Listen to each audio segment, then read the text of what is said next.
What is up, plant people? It's Tuesday again, and that means it's time once more for the Planthropology Podcast, the show where we dive into the lives, careers, and general awesomeness of some very cool plant people. I'm Vikram Baliga, your host, and as always, I am so excited to be with you today. How do you feel about tea? Should we spill the tea on tea? I'm so sorry. I'll see myself out. So if you've been following along and if you've really been diving into the world of planthropology, which if you haven't, go ahead and start doing the thing. I promise you'll enjoy it. You won't regret it. A little while back, we did an episode about tea where we ranked some different teas with Dr. Giannis Kisten, and that was a lot of fun. But after that, one of my past guests and one of my good friends, dear friends, Abby Morrison, who was a guest way back in the elder years. I think she was episode like 17 or something. Was like, I love tea. It is my whole world. I'm so happy. We need to talk more about tea. And I said, hey, would you like to come back for a deep dive episode? We haven't done that in a while. And she said yes. And we were both giddy with excitement. And so here is a deep dive episode about tea where we talk about the production process, different ways to brew it, different ceremonies. So steep it? Brew it? Do you brew tea or steep tea? Abby will answer that question. I'm a coffee guy. I don't know what I'm doing.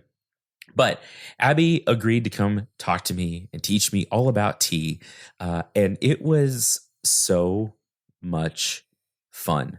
So much fun. I could not stop smiling as I was going back and editing this episode. I think you're going to love it too. Abby, if you didn't remember, is the Publications Operations Specialist with the Science Societies, sometimes just called the Societies, but it's the Alliance of Crop, Soil, and Environmental Science Societies. So she talks a lot to a lot of cool people about agriculture and what they do in their research. And she's the host of the Field Lab Earth podcast, which is fabulous, fabulous. Abby is a delight and one of the most natural-born storytellers I've ever heard and I've ever met and had the pleasure to know. You know how I feel about story and good story, and Abby is a master at storytelling. So I think you're going to love this episode. If you haven't listened to episode 17 when she was on the first time, go back and give that a listen after you're done here. It was great too. But buckle up, grab a nice cup of tea, and get ready for another wonderful episode of the Planthropology Podcast with my dear friend, Abby Morrison.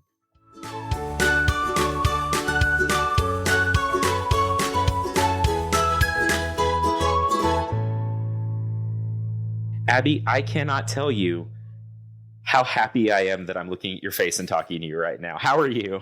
I am doing so good. I'm very excited to talk about one of my favorite things on this good planet on which we live. Well, okay. So when I had said a while back that I was doing an episode on tea, and I talked to Dr. Giannis Kisten about it, we ranked some teas and did some of that. You were like, you don't understand how much I love tea. Like, this is my favorite thing in the world. I did do that. And so I was like, well, let's do that. Let's talk about tea. Let's have a whole episode about it. Great. So before I'm very excited too. Before we get into tea, I'm going to try to not make a whole bunch of tea puns today, but it's probably going to happen. I think you should. Okay. I think that's why people come here, for the puns. Introduce yourself again for the folks that may not have heard your episode. Oh gosh, I want to say it was like episode 17, or scrolling back right now. Yeah, episode 17 from May of 2020, which feels like it was 15 years ago. Mm-hmm. Tell us what you do, who you are, why you love tea, how things have been going, whatever you want to tell us about you. Yeah, so I'm Abby Morrison. I work with the Societies, which is the American Society of Agronomy, Crop Science Society of America, and Soil Science Society of America. You can just call us the Societies. That's fine.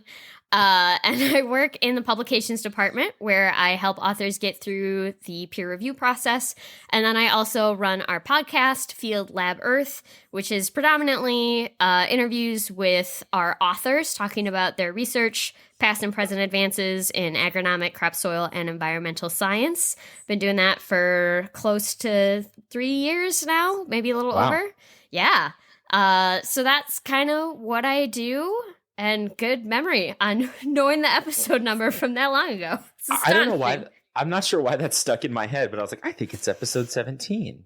Miraculous. I don't know. Weird. I choose to remember weird things. Like I have no idea what I did for breakfast today, but I knew that it was episode 17 from a year and a half ago. Perfect. Whatever. So speaking, how has your last year and a half been? Have you been okay? I know it's a weird year. Yeah. No, I've been pretty good on the whole. I live a very lovely, good, blessed, beautiful life. So I'm doing well. And you have a sugar glider and a pumpkin.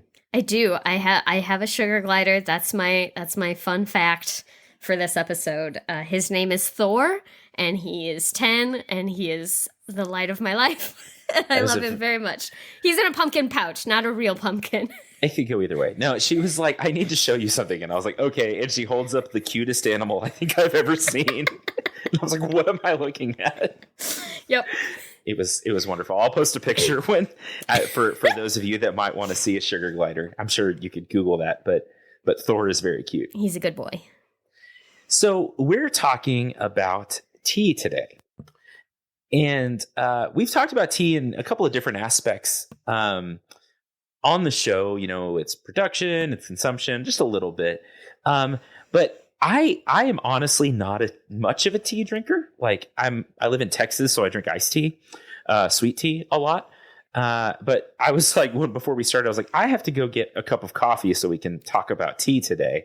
How did you get into tea? Like, spill the tea on your love for tea. There's one. Sure. I'm gonna mark these down. Yeah. My tea fanatic origin story. So, I have been a tea drinker pretty much my whole life. I live in a family that's like split between coffee and tea drinkers. It's not like an aggressive split. It's very neutral. But yeah, I grew up drinking a lot of like Constant Comment, which is Bigelow's kind of signature bag tea flavor, and iced tea all the time. And yeah, I think I just like it. But then also what really like tipped me over the edge then is I discovered this tea site called Adagio. Full disclosure, I do freelance work for them now as a blogger. Oh, cool. Yeah, very rad. But I'm saying this as like a customer first. They're also great to work with, but like speaking as a customer, they're great. And the reason I got sucked in is because you can create custom blends on their website. So for you, Vikram, they're like Lord of the Rings teas, got it. Yes, like anime teas, got it. Video games, like whatever. You want to make your own tea for your friend? Sure, do it. Like go for it. And I, like, as a giant nerd, I was like, yes, I have to own all of these nerd teas. And now I have, you know, cupboards of tea. It's a legitimate problem. But yeah, that's kind of how I got into it. I think I was thinking about this earlier, and I was like, I think I do a lot of creative writing, and I was like, I think creative writers have like two camps, and one is the person who's like, oh, the muse is here and I'm drinking my tea at my desk looking out on my lovely garden. And then there's the other person who's like frantically hammering out their manuscript over coffee at like 2 a.m. in the morning. And they're both very like romanticized ideals of writers, and I just kind of went towards one more so than the other. One of those sounds considerably less stressful. I know which one I am. Yeah. About writing and just life in general. I'm like, oh no, that's today. Yeah. I find myself more often than I like to admit editing an episode at 10:45 p.m. and it needs to drop at midnight. And yeah, I'm going to be better on this one. How I understand academia, mostly through Twitter, is definitely solidly more in one of those camps on the whole. So listeners can decide which one they think that is. Yeah, no, we'll leave that up to you. So let's talk a little bit about, I guess, tea as a, I don't know how to say it. Tea as a commodity, like tea as a thing, before we get into some of the specifics about like what your favorites are and all of those kinds of things. But like, can you tell us a little bit about like where tea is produced, types of tea, things like that? Just what goes into getting from a plant in a field somewhere, I don't even know where they grow it, to your tea bag and your teacup? Sure. So the first distinction is that most of what we'll be talking about today is, if I'm being like a snob about it, is like real tea. So there's teas, gauntlet thrown, right? So there's teas, and then there's tisanes. So chamomile is a tisane because it doesn't actually contain the tea plant in it. Oh, okay. So the majority of your herbal teas, peppermint teas, cinnamon teas, those are, well, I mean, cinnamon tea, if it's just cinnamon by itself, would be a tisane, whereas anything that actually contains the tea plant is officially a tea. And you can make tea out of many, many different kinds of plants, but those are all tisanes. So okay. The tea plant itself, there's two main varieties, and this is where you can be like the botany police on my technical terms here. But there's two types. So the first is Camellia sinensis var assamica, which hopefully I pronounced that all correctly. Mm-hmm. And that's going to be a large leaf tea. It's also called Indian tea because it's primarily grown in India. And then there's Chinese tea, which is Camellia sinensis var sinensis, and that's small leaf tea. And they're both used for different kinds of teas. They're grown in different regions. Obviously, Chinese tea is primarily grown in China. Also, Japan grows a lot of the small leaf tea. But it's also grown in Sri Lanka, which is where you get, if you've seen Ceylon tea, that's because that region was originally Ceylon. But then for, I'm guessing, branding reasons or whatever, they just keep calling it Ceylon tea. India, China, Nepal, Vietnam, Thailand, a lot of Asian regions can grow tea. So that's kind of an overview of the plant itself. Okay. See, I don't guess I realized it was grown that like widely, or distributed that widely, like across the world. So most of it's coming out of like Asia, though, different parts of Asia. Yep. Okay. It's very cool. So, you've talked about this a little bit, but I go to the store and my wife likes tea. And she's like, "Oh, buy me some tea." And I'm like, okay, sure. And there's a lot of different like types, like black tea, green tea, white tea. What are the differences there? Is it like something about the production? Is it a different part of the plant? Where do those different like components or different types of tea come from? Sure. So tea is how it gets from the plant to your cup is basically they're picking, in most teas anyway, they're picking the leaves. And typically the way I understand it, which by the way, this is my opportunity to throw in that like I am an armchair tea enthusiast. So like, please don't be like Adagio only hires fools if I screw anything up, or like, please don't let it reflect on them in any way. Opinion zone tea enthusiast over here.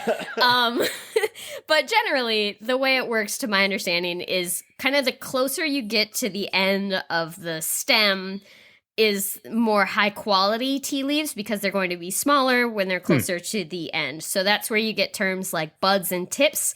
Like PG Tips is a really popular English brand of tea. Or you'll see things that are like only with the tips. That typically just means they're referring to a higher quality of tea. Okay. And so basically how it works is they will pick the tea plants, and then once it's picked, it starts to oxidize. And so then, and along that process, they'll have sometimes other treatments. They might let it sit out a little bit. They might immediately stop that oxidization process. They might bruise the tea, like kind of roll it to increase the bruising, which all impacts the flavor. Tea has a very broad flavor profile. And then when they want to stop that oxidization process, that is when they'll apply heat to stop that.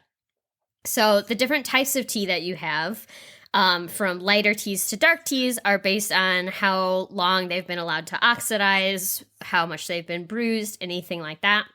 So there's several main categories of tea. White tea is going to be the least oxidized. It has kind of more a delicate, really light flavor. So that's usually paired with maybe more floral or fruity flavors typically in white teas, or just by itself. Then you have green teas, which tend to be kind of more that grassy flavor that people associate with like a matcha or, green tea in general. Then you have a oolong tea, which is kind of partway between a green tea and a black tea. Black teas are going to be really oxidized, typically bruised, that kind of thing. And then you have pu'er teas, which are fermented. And those actually kind of come in bricks. So they'll just like smush them into a big brick and then you like chip off little pieces as you go. Huh. You can also get it loose leaf, but sometimes they come in bricks. And those are aged, obviously, as part of the fermentation process. And then you have a couple other like popular tisane camps. So one of them would be rooibos, which is made from the rooibos bush from Africa, South Africa. And that's going to be decaf. So it's commonly used as a decaffeinated alternate to black tea. And then you have mates, which are made from holly. And those, we can talk about that more in a bit, but those are kind of some of the major. And then you have obviously herbals, which is the more tisanes. And those typically don't have caffeine in them unless you've added something else that has caffeine in it. So, okay, which tea is the most like coffee? Black tea? Black tea is going to have the strongest flavor. I realized I just stopped describing their flavors after green tea. We know which one you like now. No, I like black tea actually. So oolong teas have like a earthy flavor, typically. And then black teas have more of like an astringent flavor.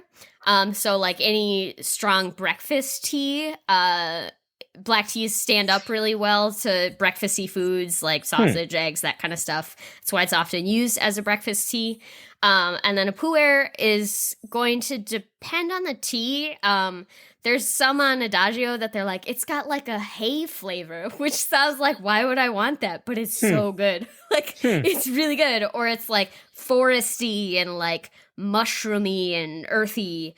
So that kind of depends on the treatment and the type of tea and where it's grown. Tea is very heavily impacted by things like elevation, moisture, humidity, whether or not it's covered when it's growing or not, which impacts green teas from Japan a lot specifically. But yeah, that's kind of an overview there. Okay. I feel like, and again, it's such an interesting industry because it is, as far as production goes, fairly localized. And, I compare it to other like beverage industries and, everyone's addicted to coffee, whatever, not everyone, but worldwide people are, drinking their hot bean water and getting up in the morning or whatever. And I think people probably drank tea for longer worldwide than we've been commonly consuming coffee. It's like, so this is like a very old thing, right? Like we've been drinking tea forever. Thousands of years. Okay. And I feel like in some ways it hasn't changed much. Like we're still doing some of the same things, right? Like it seems like we're still drinking the same teas that some emperor might have 2,000-3,000 years ago. Yeah. It's I know some of it has changed as far as like having automated machinery, or tea is really sensitive to humidity when it's processing. So you have to be careful that it doesn't start to like mold or rot before you get into the drying process. So certain teas have like really humidity controlled environments that they're processed in, but other places do just lay it out in the sun and kind of do it old school. It really depends. Obviously, the more hand processed ones are going to be more expensive. Also, you should probably like pay attention to where your tea is coming from because not every tea plantation is super ethical or in the way that they treat their employees. Sure. So just be aware. Like, you might want to just look into it a little bit. Like any other industry, really, unfortunately. Oh, yeah. Well, and that is unfortunate, right? I think, and that's almost something we always, maybe we don't talk about enough, but as we talk about any like food, maybe any commodity in general, but like especially food and drinks and things like that, there's a lot of shady stuff that goes down. Mm-hmm. And so like whether you're buying wine or tea or coffee or anything in between, avocados are a big one that have a lot of like issues tied up to them, you know, mm-hmm. from cartels to everything else. I mean, like, yeah, it's probably good to know where your food's coming from in general. Yeah. And Adagio does have like a roots campaign where they're like, here's some people that we buy from and like what they say about their tea. So it's neat. You can check it out if you want to. I do want to. I wrote down Lord of the Rings tea. I will hook you up with some links. It's a rabbit hole though. I don't care. So, okay. I want to know how much of a purist you are. Are you team loose leaf or team bagged, or does it depend? It depends. I mean, like I said earlier, Constant Comment is one of my favorite teas, and I still drink it. I drink a lot of loose leaf tea, predominantly loose leaf at this point, but I also just have a lot of it. And it's a product you don't go through very quickly. Right. I mean, you can only drink so many cups of tea a day, and you only use so much tea when you make it at a time. So I do drink a lot of it, but I'm not like, I will never drink bag tea. And I mean, there's different, like, you use it for different stuff too. So, you know. Is there actually, so I mean, this is something I think about a lot, and I think there is maybe a perception when you think of these two products of like, oh, this is loose leaf, it's more bougie, whatever, like it's fancy, right? Mm-hmm. Is there actually like a quality, like if you were to get black tea loose leaf or black tea in a bag, is there actually a quality difference between the two products? There is. So that deals with the production process. So tea is graded, and their grading system is just bonkers. I will be honest. It is like very opaque and difficult to understand from the outside because they give them just these bizarre grades. Like, this isn't even actually one, I'm sure. Or it might be just by chance, but it'll just be like grade PPG, PICO, PPG, A, BGP. And I'm just like, what does that even mean? And so a lot of it comes down to like the tips, you know, are you using the tips or are you not? Okay. Are you using full leaves or are they broken up a little bit? And what goes into tea bags, typically speaking, is going to be tea dust or fannings, which is basically when they're done processing and getting out the other, you know, the more complete leaves. They're left over with broken leaf pieces. They're left over with just kind of some crumbly bits. And that's what goes typically into a tea bag, unless, of course, you're just putting your loose leaf in a bag. So there is a quality difference there. I tend to find bag teas are they're a little stronger on their flavors. I know you mentioned this on your other episode with Geekoscopy. Giannis? Is that his name? Yeah. Okay. About, you know, like the flavored teas can sometimes be like a little overpowering, which is sometimes due to how long you steep it for. That makes a big impact. But I find loose leaf teas tend to be a little more nuanced or complex. They're not going to, you know, hit you over the head quite as hard. Okay, well, that makes sense. Yeah, that all makes sense. And I guess the brew method changes too a little bit. You know, in some ways, use a filter or strainer or something like that to, or a tea ball. We have this weird tea ball that looks like a foot, and I don't know why, but it does. And I'm not sure where it came from. I found it in a drawer one day. I was like, "What is this?" My wife was like, "I think it's a tea strainer." And I was like, "Okay, excellent, whatever, sure, I'll use it. I'll put a foot in my tea. Why not?" Two other things. If I ever start a tea company, I call dibs on the name Crumbly Bits. And so Crumbly Bits tea, if you're out there listening, that's mine. Okay. Dibs. And 2, that's definitely going in this episode title. I like Crumbly Bits because it implies by its name, like, slightly better than bagged, but still not the best. Like, that's just your slogan. It's just like, kind of mediocre by design.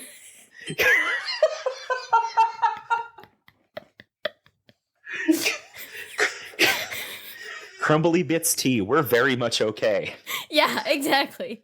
And I think okay, like, might be a tea grade, so you might need to be careful.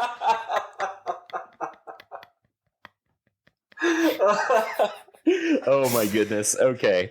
Okay, I'll get my composure back in a second. I'm going to have to drop some elevator music in here to tide us over. Okay. So that's really interesting.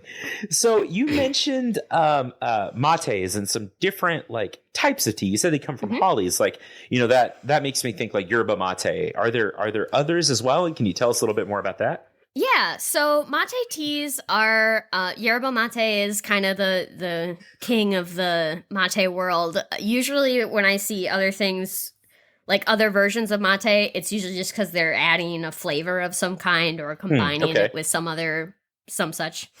So yeah, mate is made from holly, and it's associated really strongly with gauchos, who are basically South American cowboys. So they're really strongly associated with Argentina and Uruguay, parts of Brazil, and other regions of South America. And so they would drink mate. They basically just take a ton of it and just like smash it down into a cup, which I think traditionally was a gourd, but now they'll use like wood or metal. And then they have this straw, a metal straw with like a little filter on the end, and they just stab that into their tea gourd. And then they would actually pass it around and just like share a cup as like a community bonding thing. So it's really strongly associated with that culture. Should I talk about some other cool weirdo teas? Great. So Lapsang Souchong is one of my favorites. That is a smoked tea. So that one, when they're going through that drying process, they're basically smoking the tea, which makes the flavor very smoky. There are several smoky teas out there. Gunpowder is another one, which is like a really cool thing to order at a restaurant. You're like, I want gunpowder tea. It makes it sound really cool. And gunpowder tea is another smoky tea, which is part of where it gets its name from. And then also because the tea leaves are curled into these little pellets that kind of look similar to gunpowder. Along that same line, we also have pearls. So they're like dragon pearls. You might see like jasmine or phoenix pearls or some cool name. And that's, again, where they're curling the tea. They're kind of rolling it into a ball shape as they process it. Jasmine tea, I know you and Giannis are both fans of that one. That one is actually made, they put the flower petals on top of the tea, and then they take it off. And then they put new petals on, and then they take it off. And then they might do that up to like 7 times to infuse the flavor of the tea, but they're not going to include the actual jasmine petals in the final product. Okay. So sometimes they'll do that with teas to add flavor. They'll just be like, hang out by this other flavor for a little bit and then come back over here by yourself. It's like the LaCroix of tea. It was transported near a strawberry. Yes. This is strawberry flavored. Exactly. It's like, go make friends with that, and then you'll pick up some of their habits, and then you can come back over here.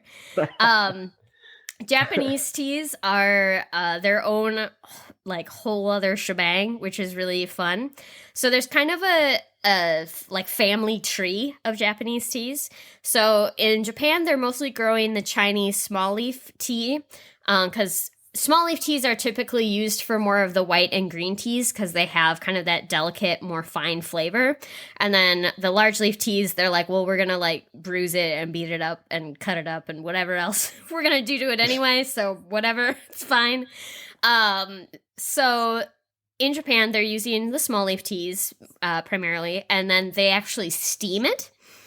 Which brings out some of that bright green color. So green teas that are Japanese green teas are going to have a greener color in the cup. And so there's like sencha, which is the most popular green tea, and that's kind of just like your basic green tea. And then there's also like shade grown tea, which is gyokuro, and that's covered before harvesting for a little bit. It changes the composition of the leaf a little bit, increases the chlorophyll, and a few other things. And then that is ground into tencha, which is kind of like broken up gyokuro. And then tencha is ground to make matcha. By the way, cha is like kind of the root word that tea comes from. So in like Chinese and Indian, it's cha or chai. Ocha is tea in Japanese. And then there's might be kocha, I think, is black tea. So if you order tea in Japan just like by itself, they're going to give you green tea. So Americans, be warned if you're used to it, just like default black tea. Yeah. Or most Europeans probably. Just be aware if you ever take a trip to Japan, you may need to specify.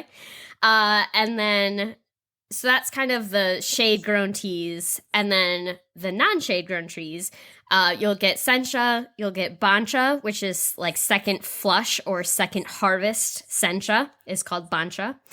And then they also, like, Japan is like, we could do other stuff besides just put the leaves in the cup. We can do more. So they have hojicha, which is roasted tea. So they'll roast it in typically like a porcelain ceramic type deal. Okay. And then the leaves turn brown like you would expect if they were roasted. Kukicha or bocha, I think, is stick tea. And that is where they're putting the stem in with the leaf. And kukicha is a mild tea. It's used a lot for like elderly people or kids because it's fairly low in caffeine. I think it's kukicha. It might be hojicha now that I think about it, because I think the roasting like changes it. One of those two is really good for they use it a lot for elderly people. It's gentle on the stomach, kids, low caffeine kind of deal. Sure. And then there's also genmai cha, which is where they put puffed rice in the tea. Interesting. And yes. It tastes like warm Rice Krispies, which sounds weird if you're used to tea, but it's really good. Like, just be aware. You'll be freaked out because you're expecting tea, but it tastes like warm Rice Krispies. It's quite good. And so, like, which makes sense because puffed rice cereals, that kind of thing. So yeah, that one was made, I think, because they were basically trying to like stretch their tea supplies. So they're like, well, we'll just put in rice because we have a lot of that and like make it go farther. Yeah, sure. Which is actually also kind of where chai came from, which is the next one on our list. So chai, is made with basically a blend of spices, and each blend is called a karha. And each karha is going to be different based on the vendor, the household, whoever is making the tea will have their own specialty blend, but that's going to often have clove, cinnamon, ginger, like allspice, any kind of like fall flavor. That's why chai is such a good like fall and winter tea. But it was kind of developed because people in India were having to drink more tea because of the Indian Tea Company. And this is what, like, I wrote about this a while ago, so hopefully I'm not like completely butchering this story. Again, that's my like covering my butt on that. Sure. But basically they were like, well, now we have to drink all of this tea, but like that's expensive. So they're like, well, why don't we just supplement it with these spices and milk that we have more of? And that's kind of where chai came out of. Chai also uses mamri tea. It's also called CTC tea, which is something tear and cut. But it's basically like they chop it up into little pellets. Okay. So that's where chai is going to come from. We talked about mate. There's blossoming teas. And that's where people kind of like stitch these beautiful little tea balls, and then you put it in your tea and it like unfurls in your drink. So most people try to drink that out of like a clear container so they can see how pretty it is. Yeah. So they'll usually really like cool. Put a bunch of stuff in there, like floral things inside of those ones. And then there's also Arabica tea, which is actually made from coffee leaves. So it doesn't taste super coffee-ish. So be warned. And to answer your previous question, I would say probably black tea is closest to coffee because it has the strongest flavor and the most caffeine. The flavors aren't super similar, but you could get like a flavored tea that has common coffee additive flavors like hazelnut or vanilla, anything like that. So yeah, it's kind of some of the cool teas that are just produced a little differently than most teas, or have extra stuff thrown in there. Yeah. It's neat. It's super fascinating. Did we talk about matcha? Is that actually tea? Oh, yes. Matcha is actually tea. So matcha is ground tea. So they grind it into a powder, and then there's actually like a process by which you make matcha. Oh, okay. And so that is there's actually like a whole ceremony. So I guess I'm gonna like jump us ahead on sure, that's this fine. one. So in Japan, there's the Japanese tea ceremony, and this can go from like semi-formal to like you're spending an afternoon on this process. And it's really cool because there's like, I think it's like up to 7 different stages that you can have. It's very formalized. And the full tea ceremony, there's like schools that you learn tea ceremonies. And they're named, if I'm remembering this correctly, I went to a couple library events about this, but the different schools are named after like different sections of the house. So it's like back room school and like front room school or whatever. And they all had like different like philosophical approaches to the tea ceremony. And that manifests in how they do it, down to this is how you pull out a little handkerchief to wipe down your tools. This is how you snap and then fold it. Here's how many times you wipe down your little scoop before you get the tea. Like where you place everything and in what order. And you literally will join like a club to learn how to do it properly. It's really cool. And that is amazing. Yeah. And if you do the full thing, there's different stages. There's like a snack stage in there somewhere, which is like the best stage. Like, obviously, yeah. Yeah. But when you're making matcha at home, you're probably not gonna like break out all of that. But if you're doing it like the semi legitimate way, semi-pro matcha, yeah, semi-pro, the Crumbly Bits approach to matcha production. This is my favorite thing. You're going to have a special bowl. It's called a chawan bowl or a matcha bowl. And you're going to put a little bit of the tea in, and then you're going to put a little bit of water, you're going to put all the tea in that you're going to use, and there's like a special little scoop that you use. You scoop it in, you add a little bit of water and kind of make like a paste, and then you add more water, and you have a specialized whisk that you whisk in like a very specific, they're like, it's not like a circular thing, it's side to side. They're like, it's side to side, people. It's very important. Doing? And it weirdly does have an effect on how your matcha comes out. And then ideally you'll get like a bubbly layer on top, kind of like a foam almost. Mm-hmm. And that's how you know it's like, and then obviously you want to make sure it's like fully incorporated. And then you just pour it out into your cups from there. I'll admit I'm not good at getting the foam. So I'm usually just like, I'm gonna do it, and then I'm like, close enough. Do what I can. But yeah, so matcha it's the full leaf being crushed into the tea, so it's very high in caffeine because you're basically you're like eating a tea leaf. Yeah. Yeah. That's so fascinating, and I love that tea is kind of like a whole experience, right? Mm-hmm. It's such an experiential thing, and I think cultures worldwide have, kind of like you're talking about, just made it this really incredible like event or part of the day. Mm-hmm. Like, I stuck 6 scoops of coffee in my coffee maker and pushed to go, and I sat down. I was like, looking out my window, like, is it ready yet? Like, and that I say that, I mean, I do pour over coffees and I'll do Turkish coffee and things like that, which is a little more involved.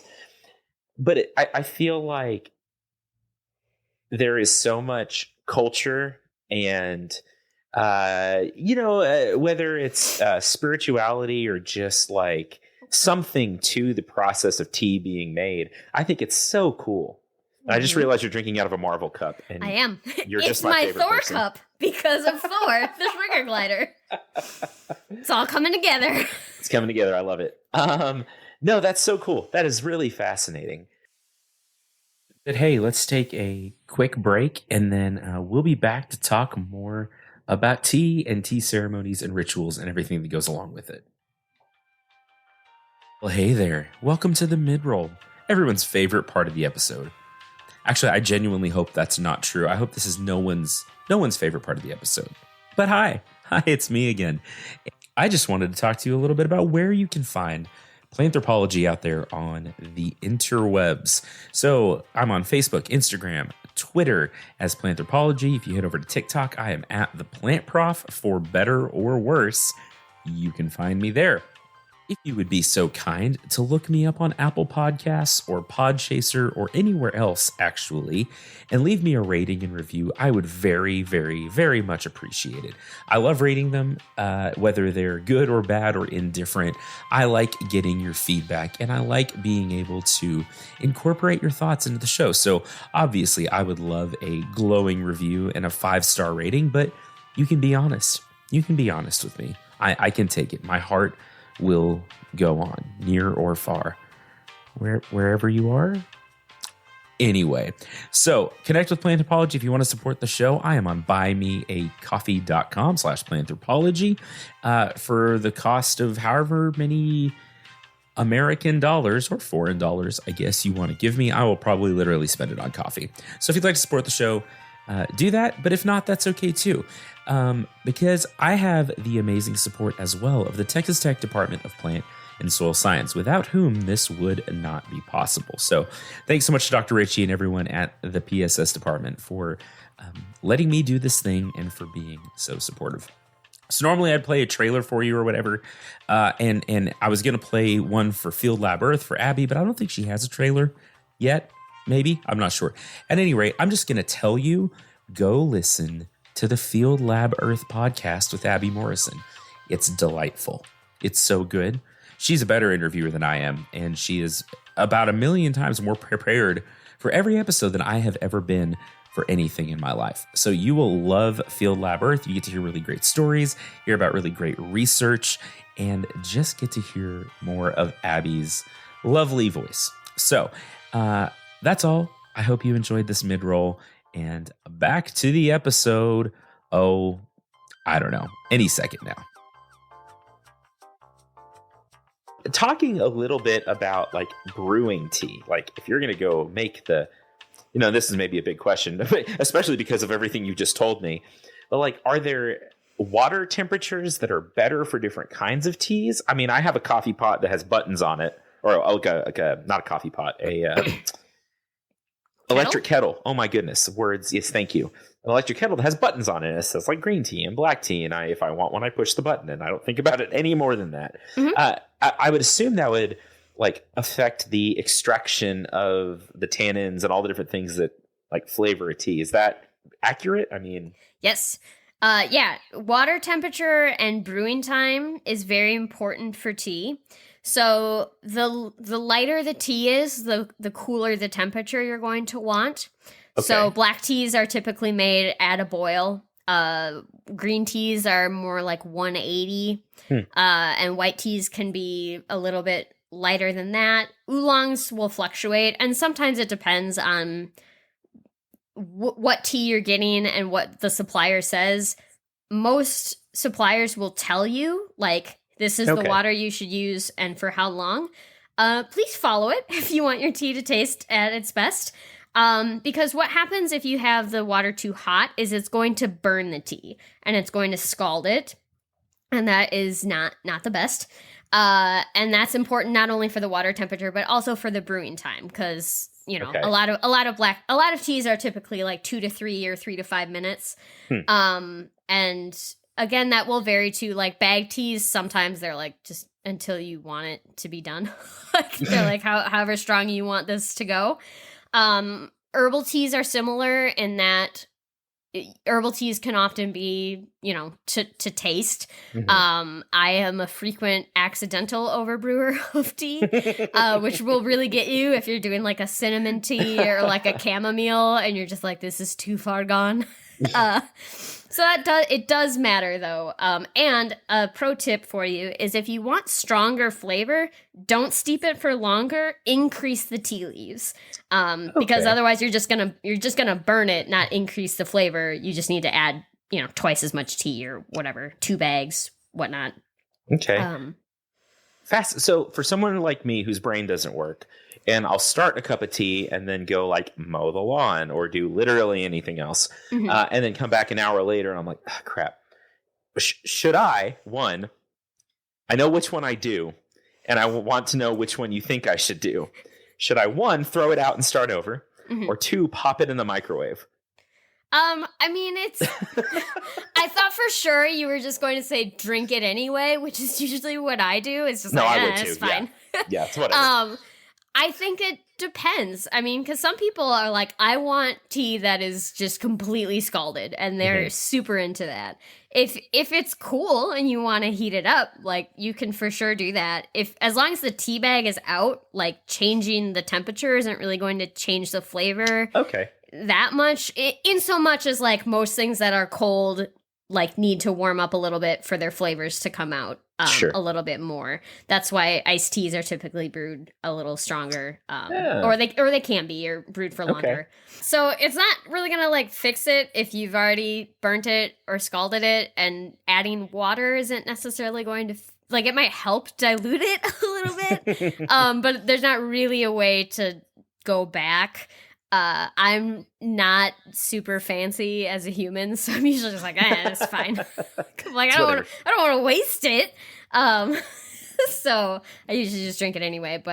So I don't know if that answers your question at all. It does. But yeah, okay, good. Well, I ask that because like I am a chronic, like I'll reheat the same cup of coffee like 4 times sometimes, and some of my coffee snob buddies are like, "What, you do what? Yeah, like you sinner." You Philistine. It's, I will get shamed for reheating my cup of coffee in the microwave. And I'm like, look, at some point, if I don't have caffeine, we're going to have a problem. So, that's me. I'm that guy. Yep. So you've covered a lot of this already, but if you were to like say, these are my favorites, if I could only drink like 2 teas for the rest of my life, what are your favorite teas and why? Oh man. I was like, I'm so ready. And then you're like, you get 2. And I was like, oh no, I'm not ready.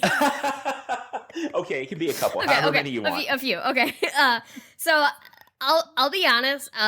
So one of the like fandom teas. Oh, side note on the fandom teas from Adagio. They have this cool thing where they'll like put 2 teas in a fandom together, and they're like, because these 2 teas are shipped together, you get them for cheaper.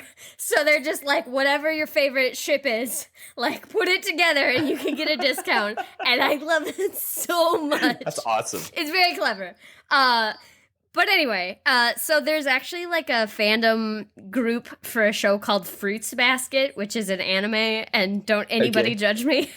Because it's like really weird. It's like a romantic comedy, but like with the weird nonsense in it. Okay. Which is fine. And so Kyo tea, which is what I'm drinking today, it's like my favorite tea. Okay. Hattori tea and Hatsuharu tea from that collection are really, really good. Okay. And I can send you links to that or whatever. Yeah. I like Earl Grey a lot, or just like basic black teas. I'm very much into like black and gray teas. White teas are usually a little too delicate for me. So like anything past green, I'm probably good. Dragon Well is really good. That was another that's another unique tea because they walk fire it to stop the oxidization process. Yeah, so they basically just like throw it all in a wok and then like press it against the sides, so it's got a very distinctive, like flat appearance to it. And Japanese teas are also like rolled, so that's another way you can tell them apart is because they're little tubes, tea tubes. Okay. I like Genmai Chala, and I like smoky teas a lot. And then Adagio has a lot of seasonal teas that are like really nice custom blends. They've got Halloween teas, so those are like that entire collection, phenomenal. So yeah, but really anything like Pass Green, and I'm fine. I'm not crazy for herbal teas. Okay. You know, they don't have a lot of caffeine, and it's usually just like fruit flavors or like some flowers in a cup. And I'm like, I want the tea flavor. So I'm not usually too keen on those, but I'm not above them in any way either. So right. So if someone's going to serve it to you, you'll drink it. Yeah. You're not going to like secretly pour it out on a houseplant. Yeah. Okay. Although it is good for plants. Tea is good for plants as like a compost kind of thing. If you're careful, there's not too much. Lots of nitrogen and stuff in it. So plants would like that. Mm-hmm. Okay, you said earlier that I don't take a lot of notes. I know you know this about me, that I am not a very good adult. But I wrote down, for sure, Lord of the Rings tea. Because, Crumbly bits and Lord of the Rings. That's all you need. That's actually literally pretty much all that's on my notes. Yeah. Is there a best? Is it just like Lord of the Rings in general? Or if I wanted like, Gollum in the Dead Marshes, is that a thing I could get? I mean, I don't think I want to taste anything that tastes like Gollum in the Dead Marshes, so I probably would recommend against like someone trying to sell you that. I haven't looked into their Lord of the Rings ones too closely, to be honest. I mostly am after that Fruits Basket life on their custom teas, and like Full Metal Alchemist. They've got some really, really good ones for that. But the ships on that collection are bonkers, and it on the Full Metal one. Yeah, I like went through the list and like rewrote it out and like showed my mom, and she's like, "This doesn't matter. Like you can't change what it is on the site." I was like, "Yeah, but it could be better, Mom. It could be better. Look at this." Okay, is there one for Nina and her dog? Is it too soon? I don't. I don't think there is one for Nina, but they've got like some weird side characters in there, like Shizuka, and then like Rebecca, or like whatever, like Hawkeye's friend. Yeah, like she's in there. Rose has a tea. But then like some of the ships are just like weird. Like Winry and Ed are not a ship, and Hawkeye and Mustang are not a ship. And I was like, that doesn't make any sense. I don't know what you're doing. If you're listening to this and you have no idea what the heck we're talking about, one, I'm not sorry. And two, go watch Full Metal Alchemist. It will ruin your life. In a good way. In a good way, but it's so sad. Yeah. It's very good, but it's very sad. Yes. Anyway, I feel like we should, I don't know. I'm glad we're friends. Yeah. I agree. I enjoy talking to you. I agree. So what else? What did we miss? Are there other interesting things about tea we didn't cover? Yeah, there's loads, but I will restrain myself. So we've talked a little bit. I've got two main things I'll maybe touch on. So first is other tea ceremonies. So we've talked a little bit about how Japan does tea ceremonies. We've talked about mate in South America. And then the other major one I wanted to hit on was Moroccan tea ceremonies. So Moroccan mint tea is typically made with gunpowder or some kind of green tea and then mint added. And then it they add a lot of sugar to it. And there's like it's used a lot for hospitality, sometimes business deals, just as part of their day. But they have this like weird, well, not weird, like it's very cool. I don't mean to say it's weird. I mean, it's different than what I'm used to, but it's very, very cool and awesome, and I like it a lot. But they do this bartender trick shot thing with it, where they're like, you try to pour it from like a foot of space, and it's like considered better if you pour it from higher. Partly because then you get bubbles on the top, which is part of what they're looking for. Okay. In like a good tea ceremony. So it's like a sweet, minty, maybe slightly smoky kind of tea, with like a really high pour. They've got special, like tea kettles that are designed to be more like I think they have like a smaller spout so that it's not just like pouring out of a kettle. Yeah, they're like, I sure hope I don't miss. It's very like specific. Okay. So that's really cool. I know like Russia and probably India. I would say like just making chai is part of the process in India, and they have like street vendors a lot, and they use just clay cups, and then when you're done, you can just like throw it on the ground because it's just clay. Sounds fun. Yeah, it's the Thor like another. Yeah. I'm assuming that's not the inspiration for this, decades long tradition. Is not the Marvel movie. But yeah, so that's kind of another tea ceremony I wanted to mention, and then cooking with tea is like another cool thing that you can do. That's part of what I do for Adagio is I sometimes write like recipes for them. Cool. Yeah, it's a lot of fun. I don't consider myself a chef in any way, so it's like a good growth area for me to just be like, let's try it. And then usually it turns out fine. So, Crumbly Bits recipes. So yeah, cooking with tea is really cool. There's a lot of different ways that you can do it. So, obviously, if there's any recipe that's like use water, you can just use tea. It's the easiest way to incorporate tea in your recipes. Okay. That's really useful for, I find it's easy to get tea into baked goods because there's a lot of just easy ways to incorporate it in with wet ingredients. You can also steep it into things like milk or cream. Mm-hmm. That's an easy way to add it. You can also add it as like a dry ingredient. So there's a few different ways that you can do that. You can add it just as a straight up whole leaf and then just get like a little leaf of tea as you're eating.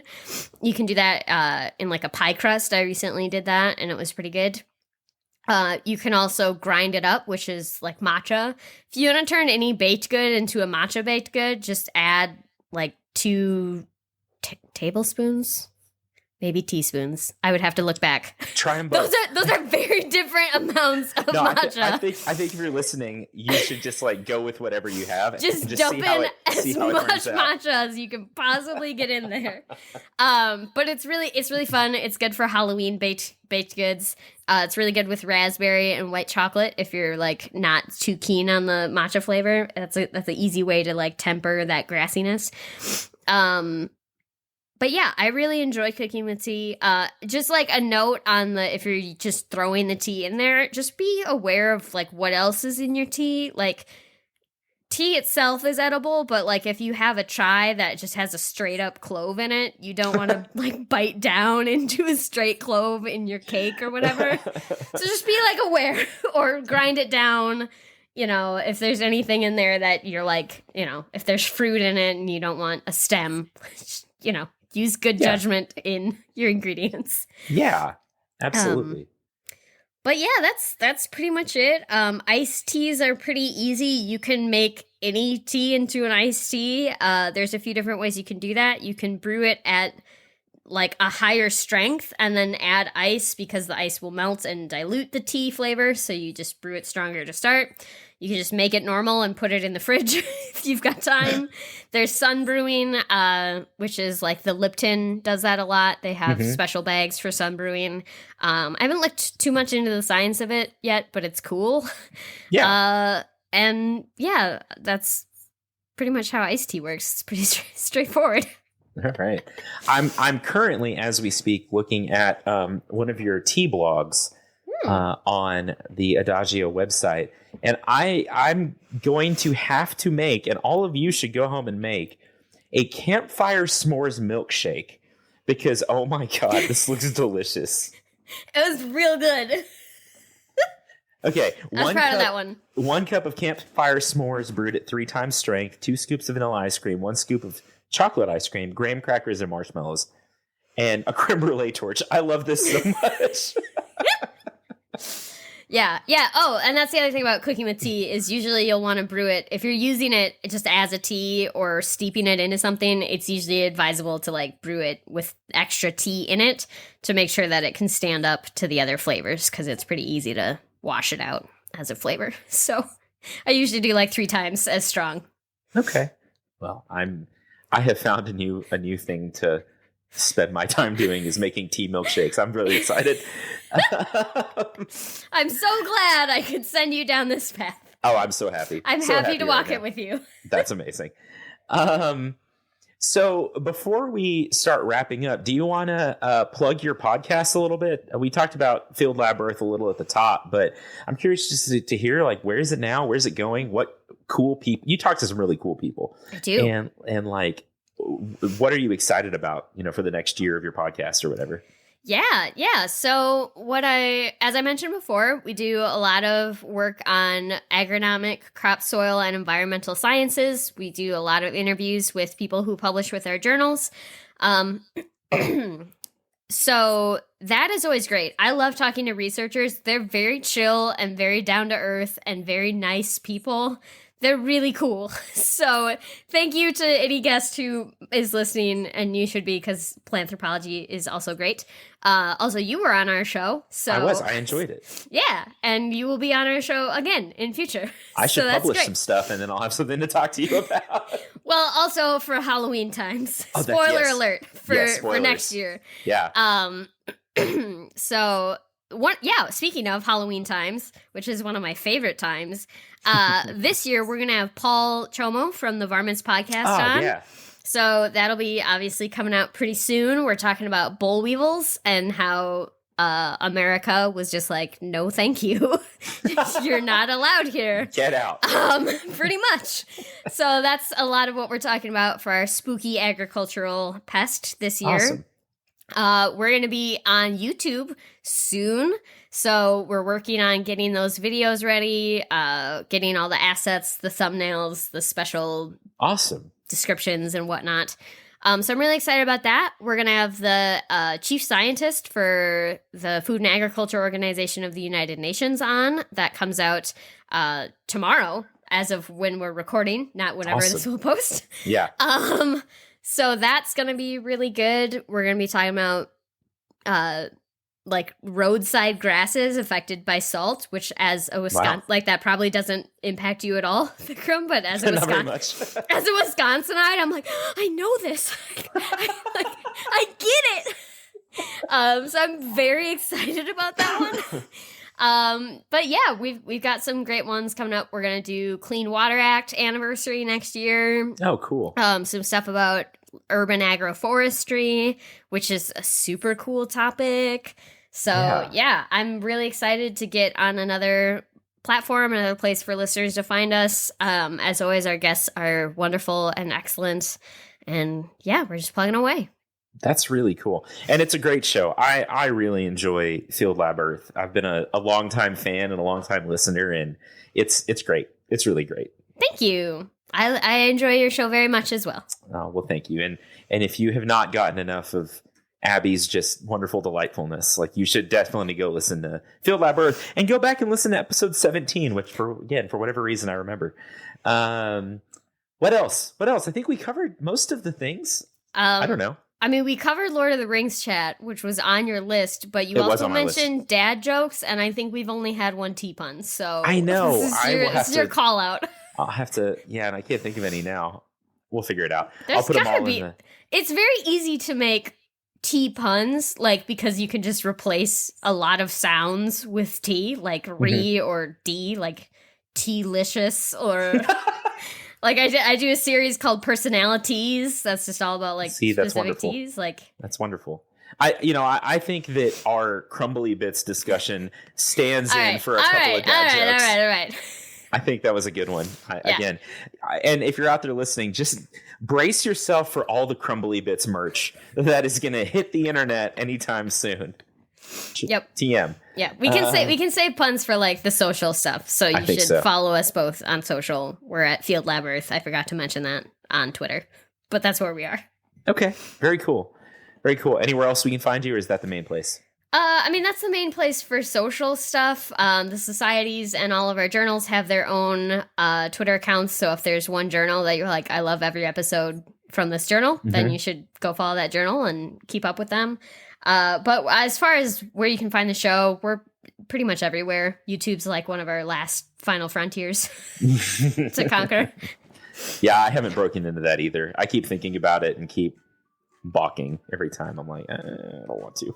But it's probably important. I think you should just use that photo of you with that other faded photo of you in the background. And just no title, no branding, just that photo still and the audio file, and that's it. Okay, so there's a very real chance that's going to happen for at least this episode when I release this episode. So go find this episode on YouTube whenever you're listening to this. I love that so much. Okay, that's going to be a thing. Corner, Crumbly Bits, TM. That's the only branding. You make me happy. I really like you. I'm glad. Thank you. Abby, thank you so much. That was a lot of fun. Yeah, thank you for having me. It's always a joy and a pleasure to be on and hang out and Twitterfy stuff. That's the verb for it, I guess. I like it. It's a very legitimate verb. Y'all, isn't Abby the best? If you say no, I will literally fight you. I'll fight you. Anyway, thanks for listening.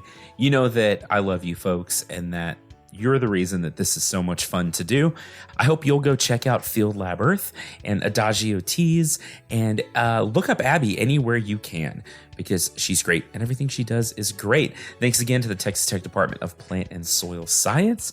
Thanks to you, the listener. Thanks to everyone who rates, reviews, and downloads and just interacts with the show. I love to interact on social media, so do the thing there. Y'all, next week we've got the first in our Tree Talk series where I'll talk about how trees don't exist. So you go chew on that for a week, and I'll see you next Tuesday. I love you lots. Keep being nice to each other. Keep being cool plant people, and I will talk to you soon.